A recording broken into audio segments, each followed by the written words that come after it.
الحمد لله نحمده ونستعينه ونستغفره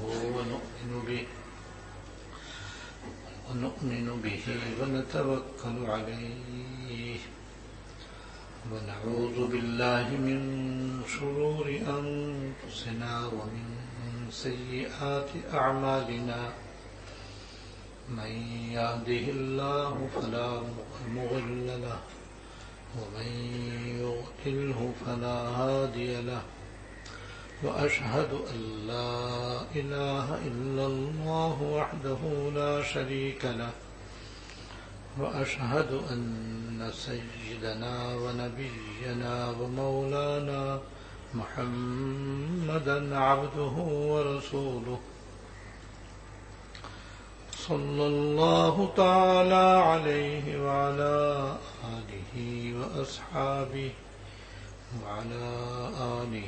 وأصحابه وبارك وسلم تسليما كثيرا أما بعد میرے قابل احترام بزرگوں، حیات المسلمین حضرت تھانوی رحمۃ اللہ علیہ کی بہت ہی اہم اور خاص الخاص کتاب ہے، بلکہ 3 کتابیں حضرت کی بہت ہی اہم ہیں، جس میں سب سے پہلے حیات المسلمین ہے، جس کی تشریح آپ کے سامنے ہوتی رہتی ہے،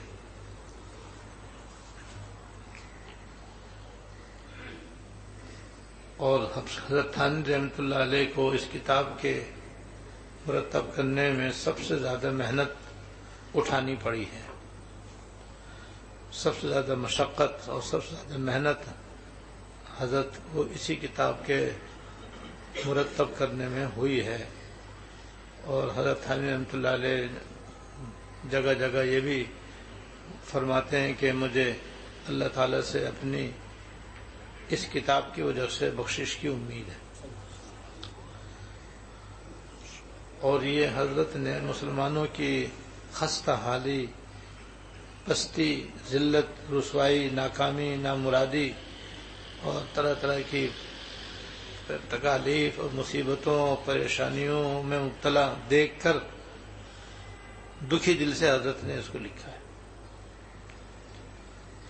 اور اس میں کوئی شک نہیں ہے کہ اس میں حضرت نے قرآن و حدیث سے جو اعمال چھانٹ چھانٹ کر لکھے ہیں وہ سب ہی ایسے ہیں کہ واقعتاً اگر کسی کا ان پر عمل ہو جائے تو اس کی کایا پلٹ جائے، اس کی ذلت عزت میں بدل جائے، اس کی تکلیف عافیت میں تبدیل ہو جائے، اس کی پریشانیاں اور مصیبتیں راحت میں بدل جائیں، اور دنیا میں اللہ پاک اس کو جنت کی زندگی کا نمونہ دکھا دے۔ یہ ایسی اہم کتاب ہے۔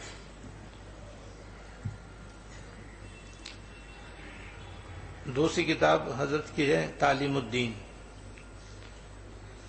تعلیم الدین کے نام سے حضرت کی ایک کتاب ہے۔ اس میں حضرت تھانوی رحمۃ اللہ علیہ نے اسلام کے جو 5 شعبے ہیں، عقائد، عبادات، معاملات، معاشرت اور اخلاق، ان کا خلاصہ اور نچوڑ اس میں بیان فرمایا، بہت ہی آسان انداز میں، بہت ہی اختصار کے ساتھ اہم اور بنیادی باتیں حضرت نے اس میں بیان فرمائی ہیں۔ وہی بڑی اہم کتاب ہے، اور جو شخص چاہتا ہے کہ میری ظاہر و باطن کی اصلاح ہو، وہ اس کا مطالعہ بھی کرے، اس کے مطابق عمل بھی کرے۔ تیسری کتاب ہے جزاء الاعمال۔ جزاء الاعمال یہ بھی حضرت کی مشہور و معروف کتاب ہے اور بڑی اہم کتاب ہے۔ اس میں حضرت تھانوی رحمۃ اللہ علیہ نے یہ بتلایا ہے کہ انسان جو عمل کرتا ہے تو دنیا میں اس کا کیا اثر ہوتا ہے اور آخرت میں اس کا کیا اثر ہوتا ہے، اس کو بیان کرنا ہے۔ ہمیشہ اس کو یاد رکھنا چاہیے کہ اچھے عمل کا ہمیشہ اچھا اثر ہوتا ہے، اچھے عمل کا ہمیشہ اچھا اثر ہوتا ہے اور برے عمل کا ہمیشہ برا اثر ہوتا ہے۔ تو جزاء الاعمال میں حضرت نے اس حقیقت کو واضح فرمایا ہے کہ جتنے گناہ ہیں ان کا وبال دنیا میں بھی ظاہر ہوتا ہے، اب چاہے انفرادی طور پر کوئی گناہ کرے چاہے اجتماعی طور پر گناہ کرے، لیکن اس گناہ کا اثر ضرور ہوگا، اللہ ہے کہ توبہ کر لیں، اللہ تعالیٰ اپنی رحمت سے معاف کر دیں تو پھر اس کا اثر بھی اللہ تعالیٰ اپنی رحمت سے دور کر دیتے ہیں، لیکن کرتا رہے گا تو اس کا وبال ضرور آئے گا اور آخرت میں بھی اس کا بڑا عذاب ہے اور بڑا وبال ہے۔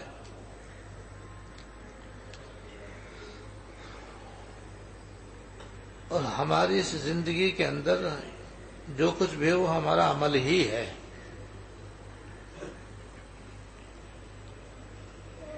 ہمارے ایمان کا تقاضا یہ ہے کہ ہم جب تک دنیا میں زندہ رہیں اچھے اعمال کرتے رہیں، گناہوں سے اور اللہ تعالیٰ کی نافرمانیوں بدعمالیوں سے بچتے رہیں، کہیں غلطی ہو جائے سترے سے توبہ کر لیں، لیکن یہ ہماری زندگی کا بنیادی مقصد ہے کہ ہم اپنے ایمان کے تقاضوں کے مطابق نیک اعمال مرتے دم تک کرتے رہیں۔ اور نیک اعمال بار بار میں عرض کر چکا ہوں کہ صرف نماز روزے کا نام نہیں ہے، معاملات کو شریعت کے مطابق کرنا بھی نیک عمل ہے، اپنے معاشرت کو شریعت کے مطابق درست کرنا یہ بھی نیک عمل ہے، اچھے اخلاق سے اپنے آپ کو آراستہ کرنا یہ بھی نیک عمل ہے، بد اخلاقیوں سے اپنے آپ کو بچانا یہ بھی نیک عمل ہے۔ لیکن بندے کو چاہیے کہ اگر واقعی وہ چاہتا ہے کہ میری اصلاح ہو اور اس کے نتیجے میں مجھے اللہ تعالیٰ کی رضا اور سچا تعلق عطا ہو اور میرے دل میں اللہ تعالیٰ کی محبت اس کے ما سوا پر غالب ہو اور دنیا اور آخرت میں مجھ کو عافیت نصیب ہو اور حیات طیبہ دنیا میں نصیب ہو، آخرت میں اللہ تعالیٰ کی رضا خوشنودی اور مغفرت حاصل ہو، اس نیک کاموں میں لگا رہے۔ تو یہ 3 کتابیں ہیں حضرت کی، میں نے اس لیے بیان کی ہیں کہ چونکہ ہم سب یہاں اسی لیے جمع ہوتے ہیں کہ ہمارا ظاہر بھی درست ہو جائے، ہمارا باطن بھی درست ہو جائے اور اللہ تعالیٰ اپنے فضل سے ہم سب کو اس میں کامیابی بھی عطا فرما دیں اور اپنے فضل سے توفیق بھی عطا فرما دیں۔ تو ان 3 کتابوں کو اپنے مطالعے میں رکھنا چاہیے، چاہے پہلے جزاء الاعمال کا مطالعہ کر لیں، پھر تعلیم الدین کا کر لیں، پھر حیات المسلمین کا کر لیں، اور حیات المسلمین کا تو آپ سنتے بھی رہتے ہیں درس وغیرہ، تو وہ بھی انشاءاللہ نافع اور مفید ہے، لیکن اپنے اندر تھوڑا بہت مطالعہ کرنے کی عادت ڈالیں۔ سننے سے بھی فائدہ ہوتا ہے، مطالعے سے بھی فائدہ ہوتا ہے۔ علم جو ہے 3 طریقے سے آتا ہے آدمی کو، علم جو ہے وہ 3 طریقے سے آتا ہے، ایسی عمل بھی 3 طریقوں سے آتا ہے۔ سب سے پہلے مطالعہ کرنے سے، مطالعہ کرنا بہت بڑی نعمت ہے اور یہ علم حاصل کرنے کا بہت بڑا ذریعہ ہے کہ آدمی روزانہ تھوڑا سا وقت مطالعے کے لیے نکالے اور یکسوئی کے ساتھ مطالعہ کرے۔ یکسوئی کا مطلب یہ ہے کہ ادھر ادھر کے خیالات جو انسان کے ذہن میں ہر وقت آتے ہی رہتے ہیں ان کو ہٹا کر توجہ سے مطالعہ کرے۔ یہ تو ایک ظاہری سبب ہو گیا، اور دل میں یہ نیت ہو، دل میں نیت ہو کہ میں یہ علم یہ مطالعہ اس لیے کر رہا ہوں تو انشاءاللہ تعالی اس پہ عمل کروں گا، بس نیت عمل کرنے کی ہو واسطے اللہ کے، عمل کرنے کی نیت ہو واسطے اللہ کے، اور یکسوئی سے مطالعہ کریں۔ تو یہ پہلے علم آئے گا، پھر یہ علم جو ہے خود بخود عمل کا ذریعہ بن جائے گا انشاءاللہ۔ ہمارے حضرت رحمۃ اللہ علیہ فرماتے تھے کہ یہ جو علم اور عمل ہے نا، یہ دونوں توامین ہیں۔ یہ توامین کہتے ہیں جڑواں بچوں کو۔ ایک پیٹ سے جو 2 بچے پیدا ہوتے ہیں ان کو جڑواں کہتے ہیں اردو کے اندر، عربی میں توامین کہتے ہیں۔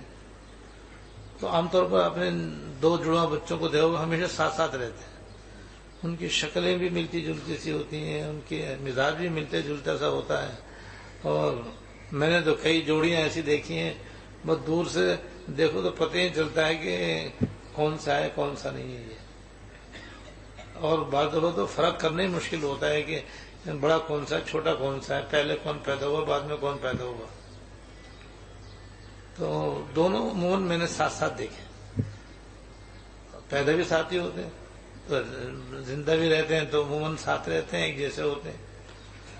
تو حضرت فرماتے تھے یہ علم اور عمل بھی توامین کی طرح ہے، 2 جڑواں بچوں کی طرح ہے۔ لہذا اگر تم علم حاصل کرو گے تو یہ علم جو ہے وہ عمل کو آواز دے گا کہ تم بھی آ جاؤ بھائی، میں تو یہاں ہوں۔ جڑواں ہے نا دونوں، تو وہ جب علم آئے گا تو وہ اپنے جڑواں بھائی کو، وہ ہے عمل، اس کو آواز دے گا۔ اب اگر آواز دے وہ آ گیا تو یہ بھی ٹھہر جائے گا وہاں پر، ادھر علم آ رہا ہے ادھر عمل آ رہا ہے، دونوں جمع ہے وہاں پر، یعنی علم بھی حاصل ہو رہا ہے عمل بھی ہو رہا ہے وہاں پر۔ لیکن اگر عمل وہاں نہ آیا، یعنی علم حاصل کرنے والے نے عمل کرنے کی کوشش نہیں کی اور اس کے طریقے کو اختیار نہیں کیا، تو ہمارے فرماتے تھے یہ علم بھی چلا جائے گا، پھر علم بھی وہاں نہیں ٹھہرے گا، کیونکہ دونوں جڑواں ہیں وہ ساتھ ساتھ رہتے ہیں۔ جہاں علم ہوگا وہاں عمل بھی ہوگا تو دونوں ایک ساتھ رہیں گے، اور اگر علم ہوگا عمل نہیں ہوگا تو علم بھی وہاں سے چلا جائے گا، پھر کیا رہ جائے گا؟ بس حروف و نقوش رہ جائیں گے، کتاب کے حروف بس رہ جائیں گے، بس وہی آنکھوں کے سامنے، وہی دماغ کے اندر ہے، بس وہی زبان پر ہے، لیکن عمل میں نہیں۔ لہذا یہ جو 2 باتیں میں نے بتائی ہیں کہ ایک تو ایک سوئے سے آدمی مطالعہ کرے، اور دوسرے عمل کی نیت سے اللہ تعالیٰ کی رضا کے خاطر مطالعہ کرے۔ یہ 2 چیزیں ایسی ہیں کہ جب جمع ہو جاتی ہیں علم کے اندر تو پھر اللہ تعالیٰ اپنے فضل سے اس کو عمل کی بھی توفیق دے دیتے ہیں۔ حضرت تھانوی رحمۃ اللہ علیہ بہت زیادہ اس پر زور دیتے ہیں کہ بھائی سب سے پہلے تم علم حاصل کرو، علم حاصل کرو گے اور تمہارے اندر علم آئے گا تو کسی نہ کسی دن یہ علم انشاءاللہ عمل کا ذریعہ بن جائے گا۔ تو ایک تو یہی ہے کہ انسان کو علم آتا ہے مطالعے کے ذریعے، اس لیے ہم سب کے اندر اس کی عادت ہونی چاہیے کہ ہم مطالعہ کریں معتبر کتابوں کا، مستند کتابوں کا، اور ہمارے اکابر نے کوئی موضوع چھوڑا نہیں ہے، کوئی پہلو چھوڑا نہیں ہے جس پر انہوں نے کوئی نہ کوئی کتاب یا رسالہ یا مضمون نہ لکھا ہو۔ لہذا مطالعہ کرنے کی عادت ڈالیں۔ اور دوسرا علم آتا ہے سننے سے، سننے سے بھی علم آتا ہے۔ دیکھ لو چاہے عصری علوم ہو یا دینی علوم ہو، سارے سن کر ہی آتے ہیں۔ نورانی قاعدے سے بچہ استاد کی آواز سنتا ہے اور سنتے سنتے سنتے سنتے پھر وہ دورے پہنچتا ہے، اور دورے پہنچ کر کے عالم فاضل بن جاتا ہے۔ یہ تھوڑے جو شاگرد آتے ہیں وہ استاد کو پڑھاتے ہیں، کوئی نہیں پڑھاتا استاد کو، استاد پڑھاتے ہیں۔ استاد بولتے ہیں وہ طالب علم سنتے رہتے ہیں، وہ سن کے پڑھ جاتے ہیں۔ اسی لیے حضرت مولانا حکیم محمد اختر صاحب رحمۃ اللہ علیہ کی ایک بات جو ان کے موبائل میں پڑھی تھی وہ بڑی کام کی، اللہ تعالیٰ حضرت کے درجے بلند فرمائے۔ حضرت تو اپنے زمانے میں مثنوی کے امام تھے، اور انہوں نے حضرت مولانا رومی رحمۃ اللہ علیہ کی ایک حکایت میں یہ بات نقل فرمائی ہے حضرت تھانوی رحمۃ اللہ علیہ، حضرت مولانا رومی رحمۃ اللہ علیہ کے حوالے سے، کہ وہ حضرت مولانا رومی رحمۃ اللہ علیہ فرماتے ہیں کہ بھائی تم اپنے مرشد سے فیض اٹھانے کے لیے وہ ڈنگیا بنو جس سے شیشے کے اندر تیل ڈالا جاتا ہے۔ آپ نے دیکھا ہوگا نا تیل ڈالنے کے لیے ایک آلہ ہوتا ہے جو اوپر سے گول ہوتا ہے، نیچے اس کے سوراخ ہوتا ہے، ایک پتلی سی نالی ہوتی ہے، اس کو فوراً کیا کہتے ہیں تیل والا اس کو کین میں رکھ دے گا یا اس کو جناب بوتل میں رکھے گا، جتنا آپ کو تیل چاہیے اتنے بھر کے اس میں ڈال دے گا. ویسے ڈال دو تو آدھا اندر آدھا باہر، کپڑے الگ خراب، ہاتھ الگ خراب، جگہ الگ خراب. تو وہ جو آلہ ہوتا ہے تیل ڈالنے کا، اسے کپی بھی کہہ سکتے ہیں. کپی میں تو اصل میں تیل محفوظ کیا جاتا ہے، اور اس کے اوپر کیا کہتے ہیں سوراخ ہوتا ہے، ایک لمبی سی سوراخ ہوتا ہے، اس سے جو یوں کر کے دباتے ہیں تو اس میں سے تیل نکلتا ہے، اور مشین میں اس سے تیل ڈالا جاتا ہے، اسے کہتے ہیں کپی. یہ اس کا الٹا سمجھ لو. تو حضرت مولانا رومی رحمۃ اللہ علیہ فرماتے ہیں کہ اگر تم اپنے مرشد سے فیض حاصل کرنا چاہتے ہو تو تم کپی بن جاؤ، یعنی اس شیخ کے سامنے بس تم ہمتن اس کی بات سننے کی طرح اپنے آپ کو متوجہ رکھو، اور جو کچھ وہ کہیں وہ اپنے دل میں اتارو. تو جیسے اس کو آلے کے ذریعے شیشی کے اندر تیل جاتا ہے اور اس میں جا کر کے محفوظ ہو جاتا ہے، ایسے اگر تم اپنے کانوں کو سننے کے لیے کپی بنا لو گے تو جو کچھ تمہارے مرشد تمہارے کان میں ڈالیں گے وہ تمہارے دل میں جائے گا، اور دل میں جائے گا تو پھر وہی عمل میں آ جائے گا تمہارے انشاءاللہ تعالی. اس لیے کہ وہ مجلس ساری عمل کی ہے نہ کہ علم کی. مرشد جو ہوتا ہے وہ تو عمل سکھانے والا استاد ہوتا ہے. جیسے کتاب پڑھانے والا استاد کتاب پڑھانے والا ہوتا ہے، عمل سکھانے والا استاد مرشد کہلاتا ہے. تو سننے سے بھی علم آتا ہے. تو فرمایا بھائی جتنا تم سنو گے اتنا ہی انشاءاللہ تعالیٰ تمہیں عمل کی توفیق ہوگی، اور جتنا تم نہیں سنو گے اتنا ہی سمجھ لو عمل سے محروم رہو گے.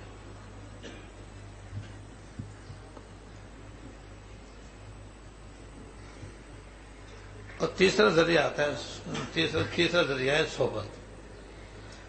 کہ کسی متبع سنت متبع شریعت اللہ والے کی صحبت میں آدمی بیٹھے. تو یہ بیٹھنا جو ہے نا یہ بھی ایک ایسی چیز ہے کہ جس سے بلا ارادہ خود بخود ہی انسان کے اندر علم بھی آتا ہے، عمل بھی آتا ہے. کیونکہ یہ بعمل کی صحبت ہے. بعمل کی صحبت میں یہ تاثیر ہے کہ وہ ساتھ ساتھ علم بھی آئے گا، ساتھ ساتھ عمل بھی آئے گا. لہذا کسی نہ کسی متبع سنت متبع شریعت اللہ والے کی صحبت میں بھی آدمی حسن نیت کے ساتھ اور عمل کرنے کا پختہ ارادہ لے کر اخلاص سے بیٹھے. بھئی تین چیزیں ہو گئی. اخلاص سے بیٹھے گا تو انشاءاللہ تعالی خود بخود ہی اس کے دل کے اندر اچھی اچھی باتیں بھی آنی شروع ہوں گی. کچھ تو سننے سے آئیں گی، کچھ دیکھنے سے آئیں گی، اور کچھ بن دیکھے آئیں گی، بن سنے بھی آئیں گی. کیونکہ اللہ پاک نے صحبت میں ایسی تاثیر رکھی ہے کہ آپ اس کا مشاہدہ کر لو. ہر گھر میں جو چھوٹے چھوٹے بچے ہوتے ہیں پیدا ہوتے ہی وہ اپنے ماں باپ کی صحبت میں رہتے ہیں. وہ سنتے بھی ہیں، وہ دیکھتے بھی ہیں، نہ بول سکتے ہیں نہ پڑھ سکتے ہیں، لیکن جو ماں باپ کی بولی وہ بچوں کی بولی، جو ماں باپ کا مزاج ہو وہ بچوں کا مزاج. یہ ماں باپ کی صحبت میں رہنے کی وجہ سے ان کے اندر یہ اثر ہوا ہے. بس بڑے ہو کر کے بھی وہی طریقہ ہے.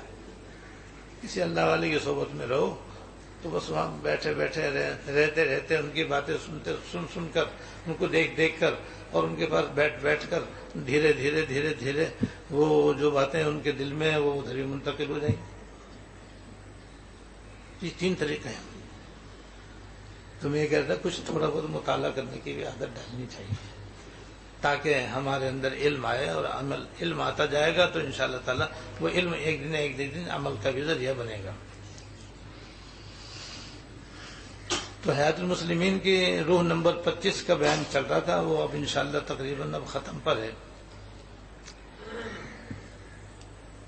اخیر میں اسی روح کے اندر حضرت نے سب سے زیادہ حسن معاشرت پر زور دیا ہے، اور اس کی اچھی خاصی تشریح و توضیح آپ کے سامنے الحمدللہ ہو چکی ہے.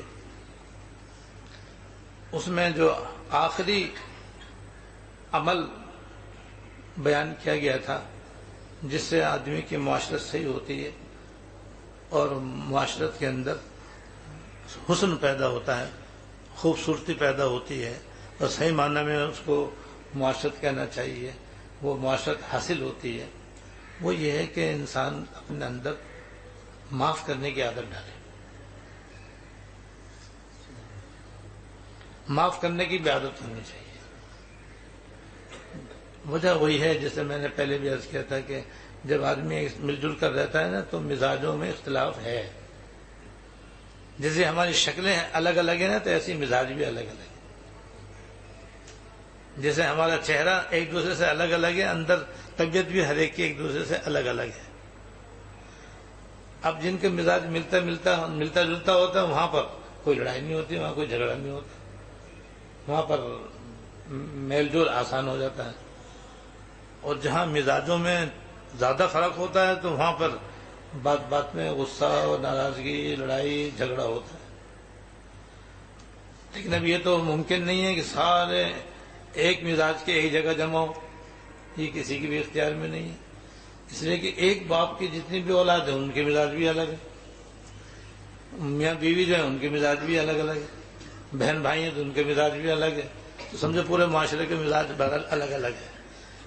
مزاج ملنے والے اکا دکا کوئی ہوتا ہے، زیادہ تر تو ایسے ہوتا ہے کہ مزاجوں میں اختلاف ہوتا ہے. جب اختلاف ہوتا ہے تو ایک دوسرے سے رنجش بھی ہو جاتی ہے، ایک دوسرے کو تکلیف بھی پہنچ جاتی ہے، اور جس کے نتیجے میں پھر تعلق ٹوٹ جاتا ہے. تو ہمارے دین میں یہی بتلایا گیا کہ بھئی دنیاوی خرابی کی وجہ سے، دنیاوی اعتبار سے تعلقات خرابی کی وجہ سے اگر آپس میں رنجش ہو جائے تو بس 3 دن تک گنجائش ہے، ترک تعلق کی 3 دن گنجائش ہے. تو تعلق کی 3 دن تک ہو سکتی ہے، بس چوتھے دن تعلق بحال ہو جانا چاہیے. 3 دن سے زیادہ رنجش رکھنا درست نہیں ہے، گناہ ہے. البتہ دین کی وجہ سے اگر آپس میں قطع تعلقی ہو اور ناراضگی ہو تو وہ 3 دن سے زیادہ بھی ہو سکتی ہے. اور اس میں یہ ہے کہ جتنی ضرورت ہو اتنی ترک تعلق رکھو، اس کے بعد پھر تعلق بحال کر لو. دینی اعتبار سے تعلق 3 دن سے زیادہ چھوڑا جا سکتا ہے اور ترک تعلق 3 دن سے زیادہ کیا جا سکتا ہے. بہرحال اس کے اندر ضرورت پڑتی ہے قدم قدم پر معاف کرنے کی. جس نے ستایا اس کو تو چاہیے ہی معافی مانگنا، لیکن جس کو ستایا گیا ہے اس کو بھی چاہیے کہ وہ معاف کرنے کی عادت رکھے. اس کے بغیر معاشرت ہماری اچھی نہیں ہو سکتی. اس لیے ہمارے معاشرے میں آج کل جہاں بہت ساری خرابیاں ہیں، ایک خرابی یہ بھی ہے کہ جہاں کسی کو کسی سے رنجش ہو جاتی ہے بس پھر مستقل طور پر ترک تعلق ہو جاتا ہے. پھر اگر رشتہ بہت قریب کا ہوتا ہے تو پھر گھر والے بڑے مل کر کے ان کو آپس میں ملانے کی کوشش کرتے ہیں اور ان کے درمیان معافی تلافی کروا دیتے ہیں، پھر اس طریقے سے تعلق بحال کرنے کی کوشش کرتے ہیں. لیکن ہونی یہ چاہیے کہ ہم میں سے ہر ایک کے اندر یہ عادت اللہ کرے پیدا ہو جائے کہ خود ہی اللہ کی رضا کے لیے معاف کرنے کی عادت ڈال لیں. اور کسی سے تکلیف پہنچ جائے بس اللہ کے لیے معاف کر دیں. اسی کے لیے میں نے 2-3 قصے آپ کو سنائے تھے، اب ضرورت نہیں لوٹانے کی، کہ اللہ کے نیک بندے ایسے ہوتے ہیں کہ وہ تو خود ہی معاف کرنے والے ہوتے ہیں. اگر کوئی ان کو تکلیف بھی پہنچاتے تو اللہ کی رضا کے لیے معاف کر دیتے ہیں. تو معاف کرنے سے ایک دم کیا کہتے ہیں قطع تعلقی جوڑ میں تبدیل ہو جاتی ہے، اتفاق میں تبدیل ہو جاتی ہے، محبت میں تبدیل ہو جاتی ہے، عزت میں تبدیل ہو جاتی ہے. جہاں ایک دوسرے کو معاف کریں گے تو ظاہری میں تو معاف کرنے والے یہ سمجھے کہ میں ذلیل ہو رہا ہوں، اس نے میرے ساتھ زیادتی کی اور میں کیوں معاف کروں، تو میں کیوں معاف کروں گا تو اس کا حاصل توڑ اور قطع تعلق ہے، لڑائی جھگڑا، اور یہ مصیبت ہے، عذاب ہے. اور اس کے برخلاف بھائی اس نے تکلیف پہنچاتی میں اللہ کی رضا کے لیے معاف کرتا ہوں، تو بھائی یہ معافی کرنے میں ظاہری طور پر تو اپنے آپ کو اس نے پست کیا لیکن حقیقت میں اس کی عزت ہو گئی اور اللہ تعالیٰ کے اس کا درجہ بلند ہو گیا.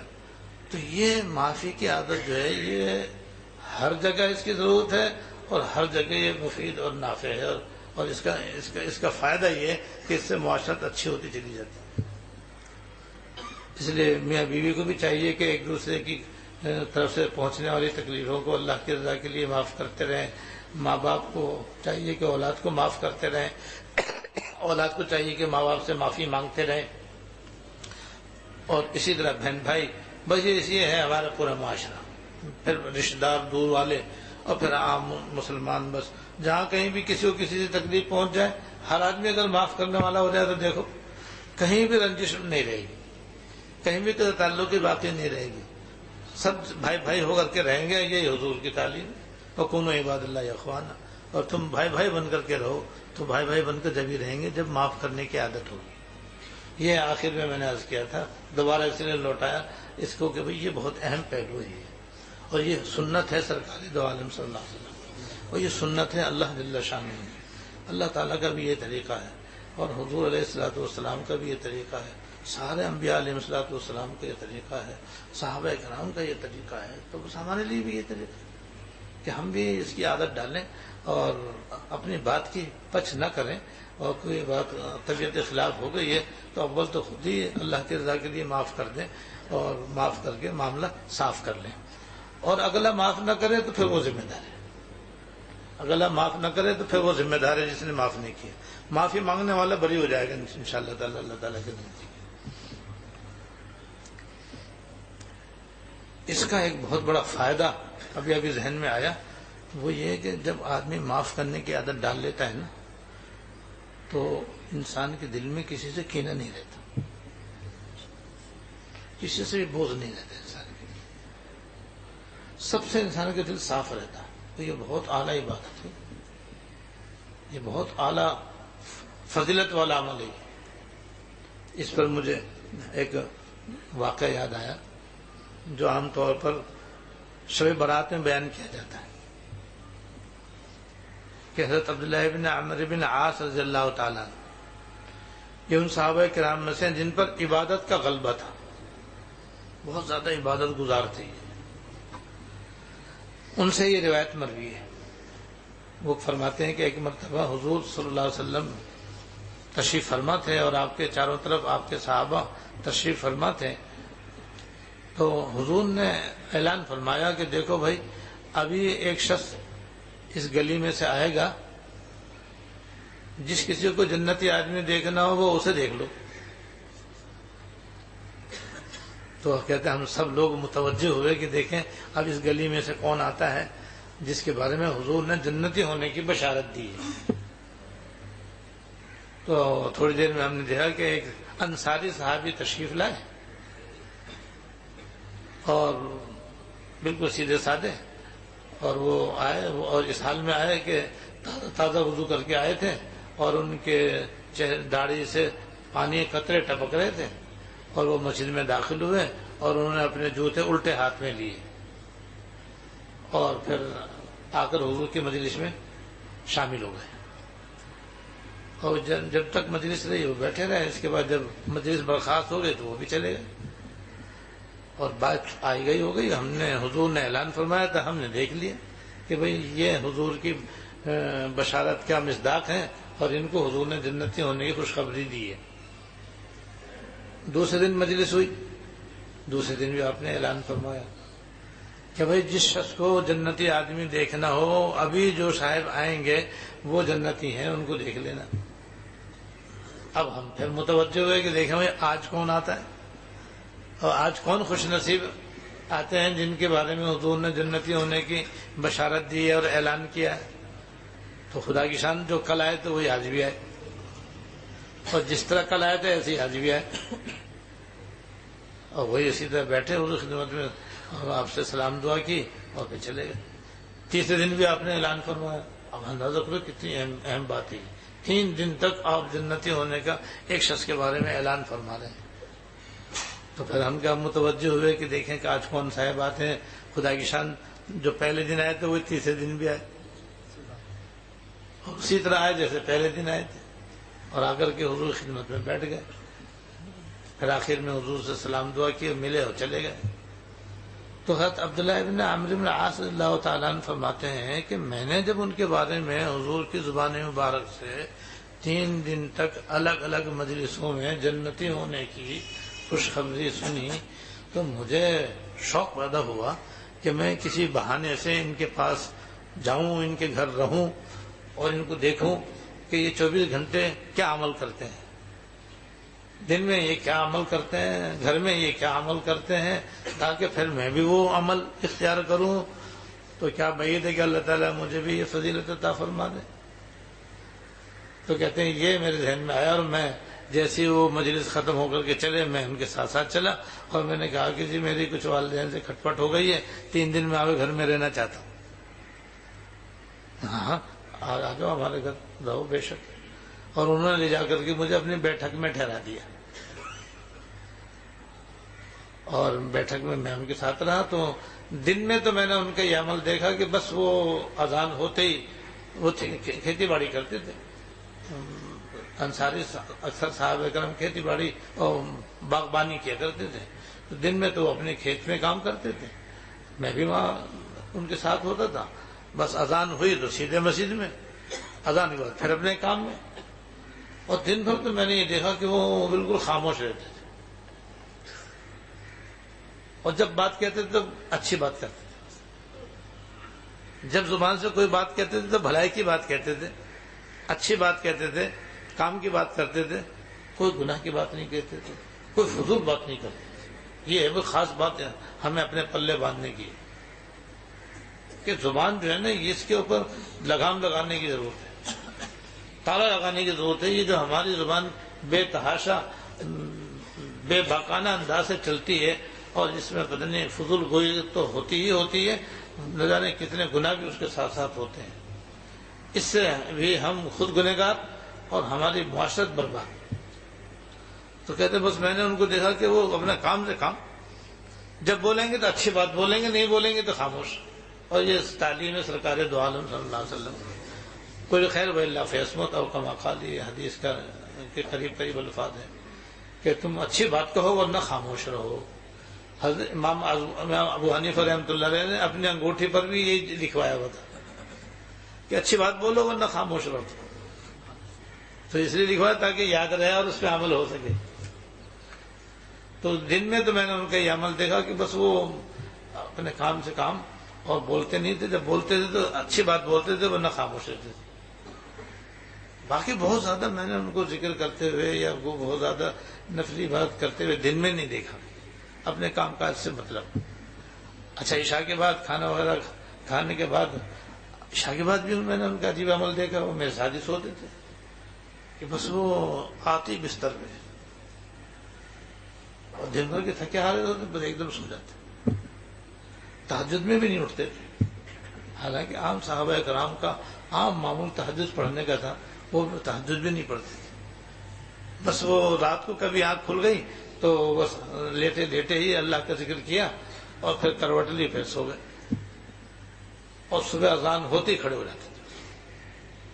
فجر کی اذان ہوئی اور وہ کھڑے ہوئے، اور جناب انہوں نے وضو کیا، اور پھر جناب مسجد میں جا کر کے جماعت سے نماز پڑھی۔ رات میں نے یہ عمل دیکھا، 1 دن 2 دن 3 دن،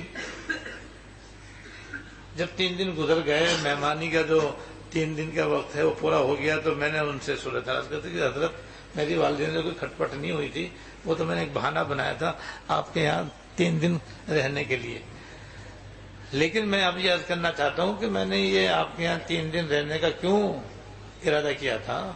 وجہ یہ کہ میں آپ کے متعلق 3 دن سے 3 مجلسوں میں الگ الگ حضور کے زبان مبارک سے آپ کے جنتی ہونے کی خوشخبری سن رہا تھا۔ مجھے شوق پیدا ہوا کہ آپ پتہ نہیں ایسا کون سا نیک عمل کرتے ہیں جس کی وجہ سے اللہ پاک نے اپنے محبوب کے ذریعے 1 دفعہ نہیں 2 دفعہ نہیں 3 دن تک 3 دفعہ آپ کو جنتی ہونے کی بشارت دلوائی ہے۔ تو حضرت اس لیے میں آپ کے گھر آیا تھا، لیکن حضرت میں تو دن کا بھی عمل دیکھ لیا آپ کا، رات کا بھی دیکھ لیا، مجھے تو کوئی خاص عمل آپ کے اعمال میں نظر نہیں آیا، اس لیے اب آپ مجھے بتائیے آپ ایسے کون سے نیک عمل کرتے ہیں تاکہ میں بھی اسے اختیار کروں۔ تو انہوں نے کہا کہ بھیا میں تو اتنا ہی کرتا ہوں جتنا تم نے دیکھا۔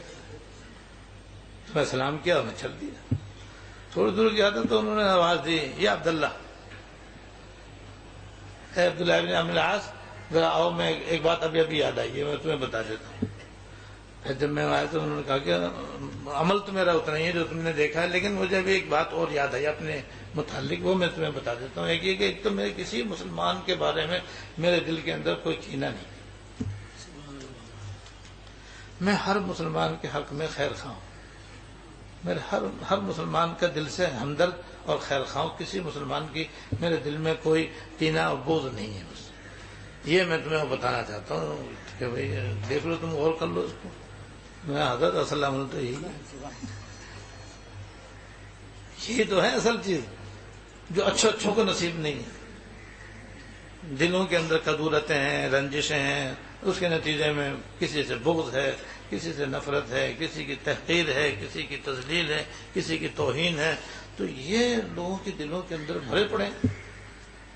اسی وجہ سے اللہ نے آپ کو اہل ایمان کے ساتھ، مسلمانوں کے ساتھ دل صاف رکھنے کی وجہ سے اور دل کے اندر کینہ نہ رکھنے کی وجہ سے اللہ پاک نے آپ کو یہ فضیلت عطا فرمائی ہے، اور یہ آپ کا درجہ اللہ پاک نے عطا فرمایا ہے۔ یہ ایسا ہے کہ جو آدمی معاف کرنے کی عادت رکھتا ہے نا، اس کا دل بھی دوسروں سے صاف ہی رہتا ہے، کیوں؟ معاف کرنے کا مطلب ہی دل سے معاف کرنا ہے، دل صاف کرنا ہے، اس کے بعد پھر دل صاف ہو گیا تو سب کچھ ہو گیا۔ اور جو آدمی دل سے معاف نہیں کرتا ہے یا دل میں کسی سے رنجش رکھتا ہے، اگر تعلق رکھتا ہے، تو بھائی دھیرے دھیرے دھیرے دھیرے اس کے دل میں بغض آ ہی جاتا ہے، کسی نے کینہ اس کے دل میں پیدا ہو جاتا ہے، اور یہ نہ جانے کتنے اور بھی گناہوں کا ذریعہ ہے، ایک نہیں نہ جانے کتنے گناہوں کا ذریعہ ہے۔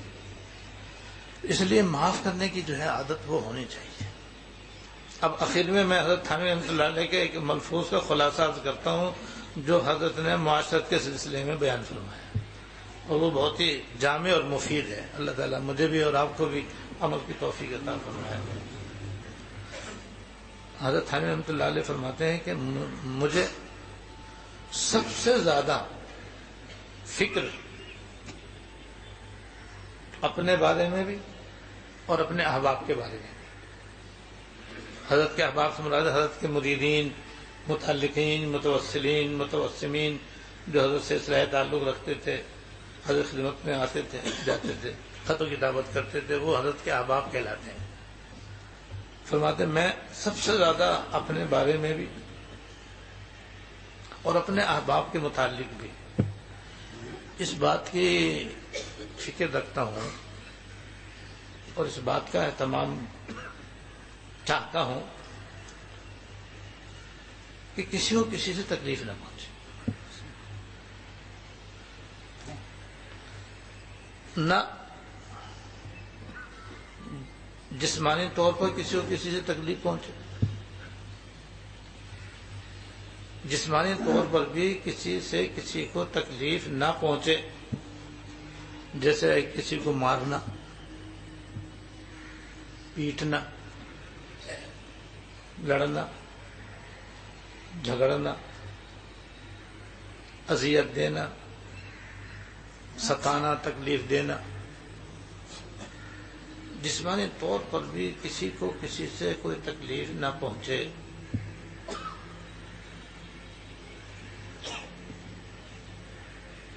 اسی طرح زبانی طور پر بھی کسی کو کسی سے تکلیف نہ پہنچے، یعنی کوئی کسی کی غیبت نہ کرے، کوئی کسی کو طعنہ نہ دے، کوئی کسی کے اوپر آواز نہ کسے، کوئی کسی کے اوپر الزام نہ لگائے، کوئی کسی پر کوئی عیب نہ لگائے،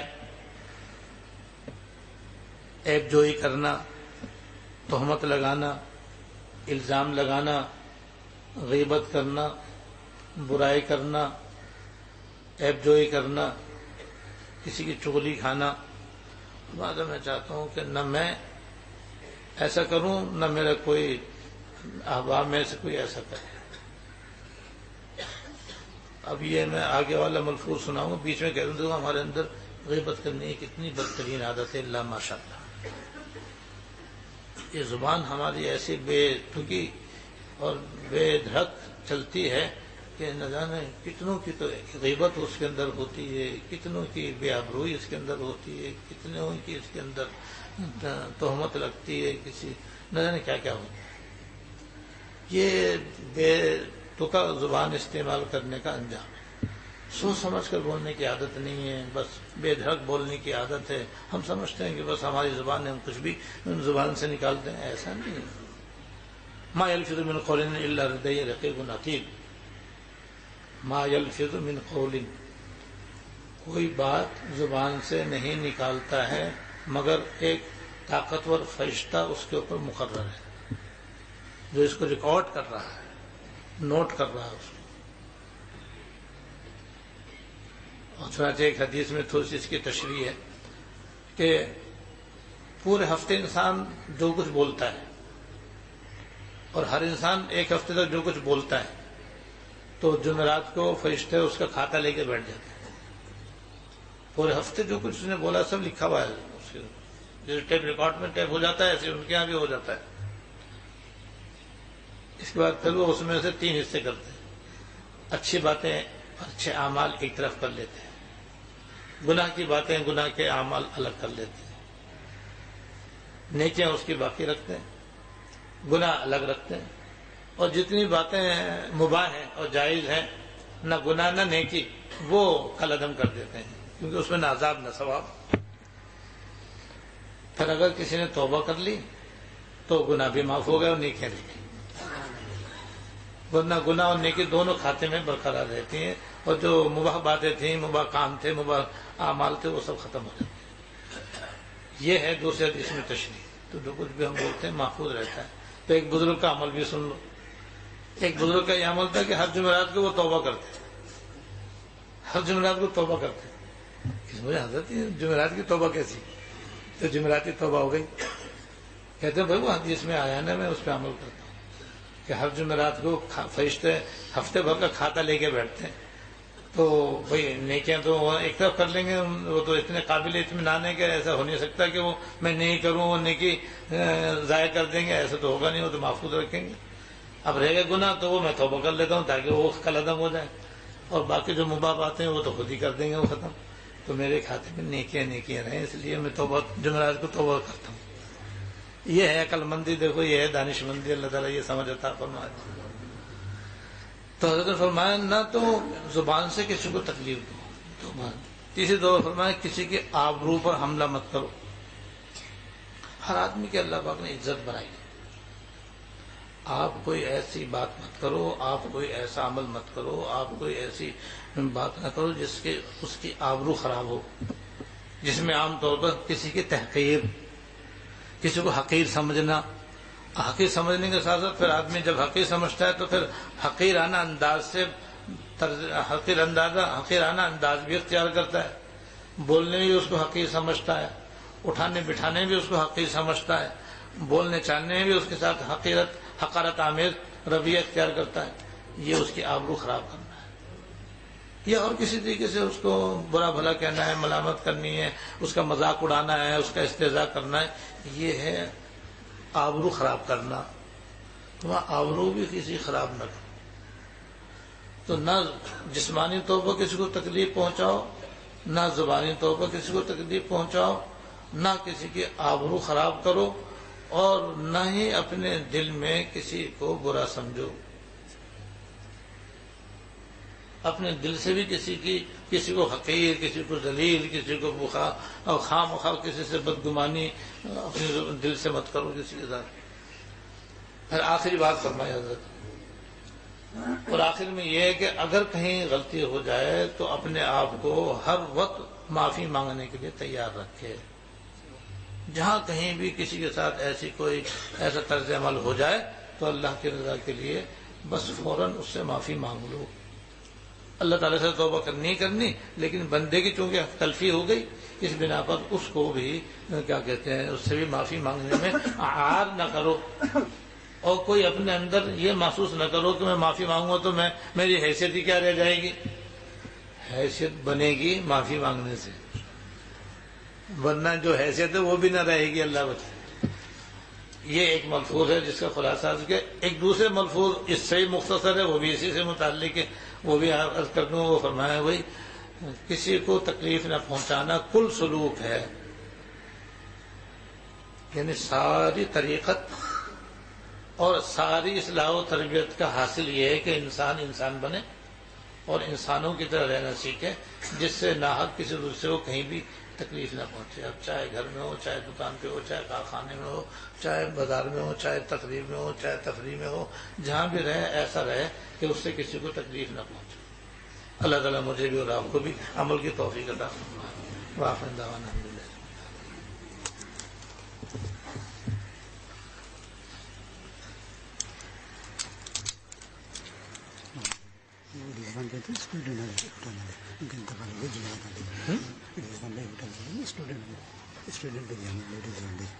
بعض احباب نے اپنے اپنے پرچے دیے ہیں بھائی، ایک طالب علم ہے اور اس میں بیچارہ مقروض ہے، ایک طالب علم جو ہے ان کی والدہ بیمار ہیں، ان کی صحت کے لیے دعا فرمائیں۔ اللہم لک الحمد لا نحصی ثناء علیک انت کما اثنیت علی نفسک، اللہم لک الحمد لا نحصی ثناء علیک انت کما اثنیت علی نفسک، اللہم صل علی سیدنا مولانا محمد وعلی آل سیدنا ومولانا محمد وبارک وسلم۔ ربنا ظلمنا انفسنا وان لم تغفر لنا وترحمنا لنكونن من الخاسرين، ربنا ظلمنا انفسنا وان لم تغفر لنا وترحمنا لنكونن من الخاسرين، ربنا هب لنا من ازواجنا وذرياتنا قرة اعين واجعلنا للمتقين اماما، اللهم اغفر لنا وارحمنا وعافنا واعف عنا یا ارحم الراحمین یا رب العالمین یا حی یا قیوم یا ذی الجلال والاکرام۔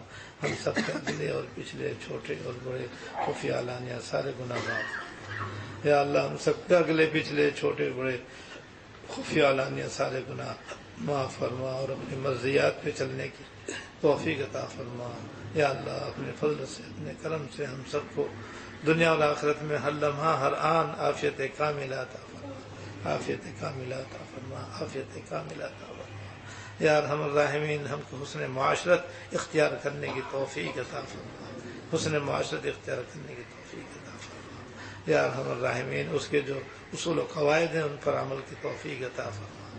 حضرت تھانوی رحمۃ اللہ علیہ کے اس ملفوظ پر ہم سب کو توفیق عمل عطا فرما یا اللہ، توفیق عمل عطا فرما۔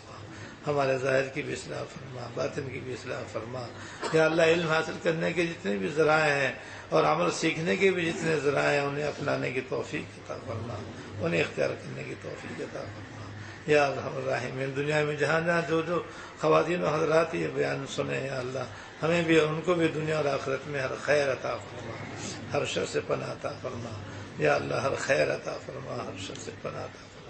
ہمارے ملک کی حفاظت فرما یا اللہ، ہمارے ملک کی حفاظت فرما یا اللہ۔ تمام دشمنان پاکستان کو اپنے عزائم میں ناکام فرما یا اللہ۔ جو لوگ اسلام کے، پاکستان کے، مسلمانوں کے دشمن ہیں ان کو اپنے ارادوں میں ناکام فرما، ان کے منصوبوں کو ملیہ میٹ فرما، ان کو اپنے ارادوں میں ناکام و نامراد فرما یا اللہ۔ ہر حال میں یا اللہ علماء حق و مدارس دینیہ کی حفاظت فرما، علماء حق و مدارس دینیہ کی حفاظت فرما، ہر خیر عطا فرما، ہر شر سے پناہ عطا فرما۔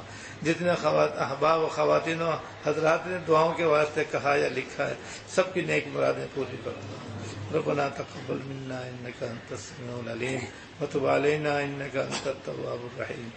صلی اللہ تعالی علی النبی الکریم محمد وآلہ واصحابہ اجمعین، آمین برحمتک۔